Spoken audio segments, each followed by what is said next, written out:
Hey everybody, how's it going? Today we're going to be going over and showing you how to install the Curt Trailer Hitch Receiver here on our 2020 Chevrolet Colorado. So here's what our trailer hitch looks like installed.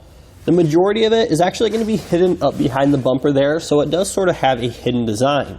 The thing we will see is the receiver tube, and the receiver tube has a nice rounded collar on the end of it. It also has a nice black powder coated finish, which is going to do a great job of helping protect it from rust and corrosion. After all, it is on the underside of our vehicle. So adding a trailer hitch to your Colorado, if it doesn't already have one, it's going to be an excellent versatile option. After all, the Colorado is a truck, so it should rightfully have a trailer hitch. Now we can use our trailer hitch for a number of different things. We can obviously use it to tow a trailer if we want. But say we want to hit the trails or free up some space inside the vehicle, we can easily attach a bike rack or cargo carrier as well. So our trailer hitch has a Class 3 rating. That's going to give us a 6,000 pound gross trailer weight rating, which is the amount we can pull outward on the receiver tube. It's also going to have a 900 pound tongue weight rating. Now if we're using this hitch with a weight distribution system, we have plenty of those to choose from here at eTrailer if you want to use one. Our capacities are actually going to increase. They're going to increase to 8,000 pounds and 900 pounds respectively. Now keep in mind, these ratings are for the trailer hitch, not for the vehicle. Since they're tested separately of one another, the vehicle could be rated lower, and if it is, that's the rating we'll have to abide by. These can easily be found in your copy of the owner's manual. So if we do want to use our trailer hitch for a bike rack or cargo carrier as opposed to towing, because we have the larger 2-inch by 2-inch receiver tube opening, we're going to have plenty of accessories we can choose from. Be sure to check out our selection here at eTrailer. So on the side of the receiver tube, we're going to have the standard 5/8 inch diameter hitch pin hole, which will accept the obviously standard 5/8 inch diameter hitch pin and clip. Keep in mind, the hitch pin and clip is sold separately. It doesn't actually come with the hitch. Most bike racks and cargo carriers, however, they're going to have their own. But if you're using this for towing, you're going to need to purchase this, as well as a ball mounting hitch ball, and wiring as well if you don't already have that. But now moving on to the safety chain loops at the bottom of the trailer hitch. Those are easily accessible. We'll accept both the larger clevis style hooks, as well as the smaller S-type hooks.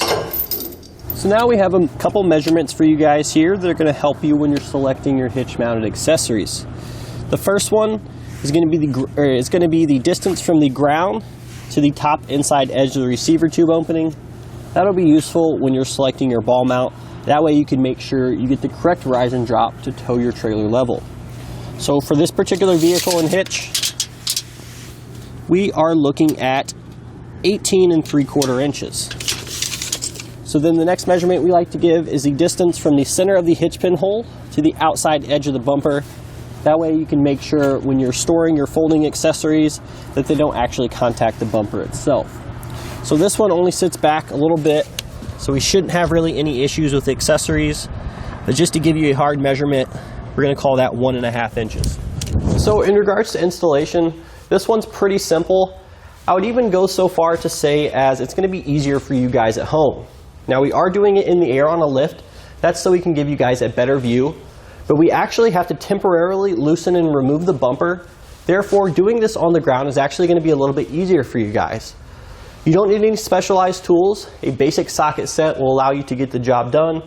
And you don't need to have a lot of mechanical knowledge or experience to be able to do this. Let's go ahead and walk you through this process now.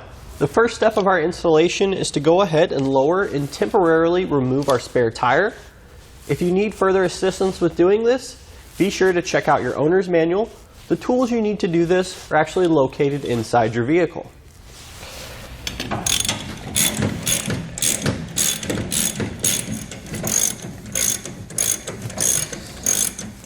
So now we're going to come underneath the vehicle here. We're going to locate the spare tire support bracket, which is this bracket here. We're going to be removing this. So we're going to take a 13mm socket. We have 2 bolts on this side, 2 bolts on this side.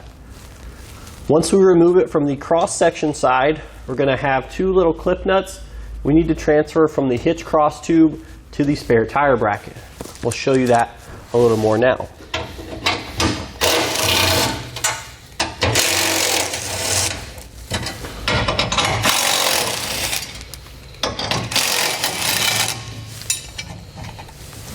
So here's what the clip nuts look like. We need to go ahead and remove those. We're just going to take some sort of pry tool or a flathead screwdriver to just pop those out.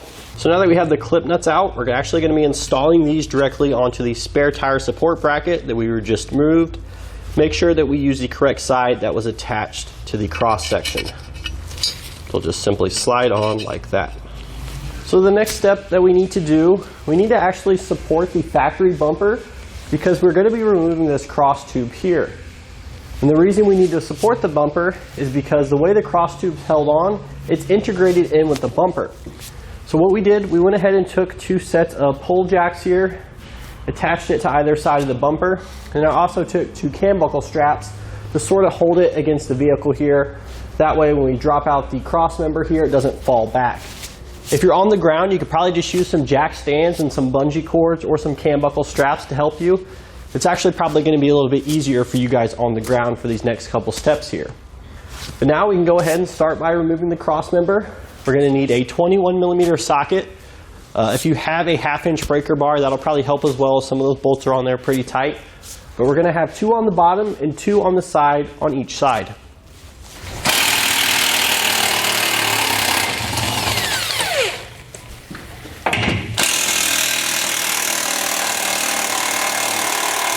So before we remove the 2 top side bolts here over on the driver's side, you're going to have 1 connector here on the inside. You'll take a pry tool and you'll pry that out. That's what it looks like. We just need to make sure that all wired connections are free from the cross tube here when we remove it.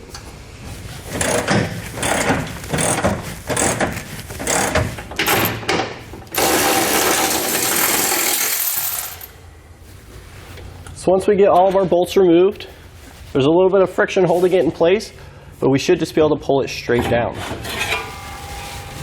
Now we can set this aside. Keep in mind this won't be reused, but you may still want to hang on to it in case you ever get rid of the hitch. Now with an extra set of hands, we can go ahead, set our trailer hitch up into position, and we can secure it using our factory hardware.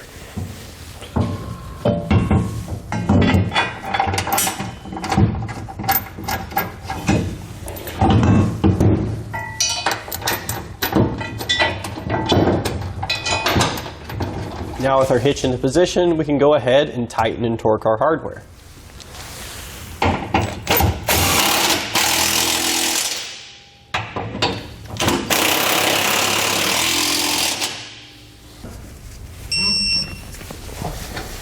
So now we'll take our remaining hardware here, we'll use it to secure the brackets from the bumper to the frame. So we're going to leave them loose initially, that way we can make some fine-tuning adjustments to make sure our bumper is sitting level, and then we'll tighten everything down. So now don't forget, we need to reinstall our spare tire support bracket. So we're going to do that now.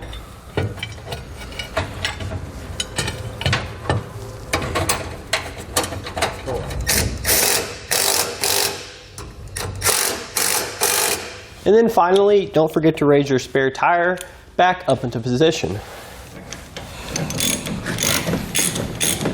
And that's going to do it today for our look and installation of the Curt Trailer Hitch Receiver here on our 2020 Chevrolet Colorado.